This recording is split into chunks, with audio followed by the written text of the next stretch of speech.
একটা ব্যক্তি সে বুঝতে পারে সে পাপ করলে ভালো থাকতে পারে না, সে চায় সে আর পাপ করবে না, সে চায় আল্লাহর পথে যেতে, সে চায় 5 ওয়াক্ত নামাজ পড়তে, সে চায় ভালো মানুষের মতো থাকতে, সে একটু শান্তি চায়, সে তার অগোছালো জীবন থেকে বের হতে চায়, সে যে পাপ করে এই সবকিছু বাদ দিতে চায়।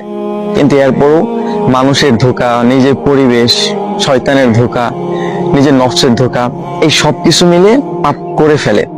জানেন, এরকম অনেক ব্যক্তি আছে যারা এই অবস্থার মধ্যে আছে যে সে পাপ করতে চায় না, সে পাপের মধ্যে যেতে চায় না, কিন্তু এরপরও নফসের ধোঁকা, শয়তানের ধোঁকা, আজে বাজে মানুষদের সাথে মিশে বিভিন্ন ধোঁকায় পড়া, এই সবকিছুর কারণে সে পাপ করে ফেলে, সে ভুল করে ফেলে।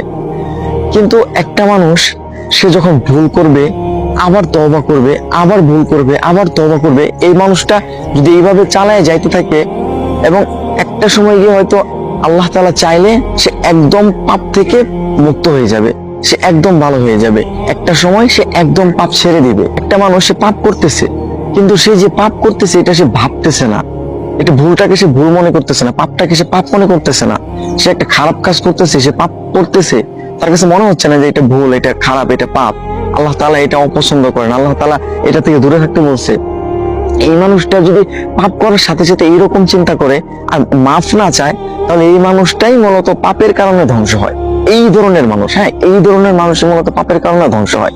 কিন্তু যেই মানুষগুলা পাপ করে আবার আল্লাহ তাআলার কাছে মাফ চায়, সে পাপের জন্য তওবা করে, সে আল্লাহ তাআলার দিকে ফিরে যেতে চায়, এই ধরনের মানুষ ইনশাআল্লাহ একটা সময় গিয়ে সে ধীরে ধীরে ধীরে ধীরে যখন পাপ করে আবার আল্লাহ তাআলার কাছে মাফ চায়, তখন এই যে তার এইভাবে চলতে থাকে, তখন না সে একটা সময় গিয়ে বুঝতে পারে যে আসলে পাপ করার যে খারাপ প্রতিক্রিয়াগুলো আছে সেইগুলা কি।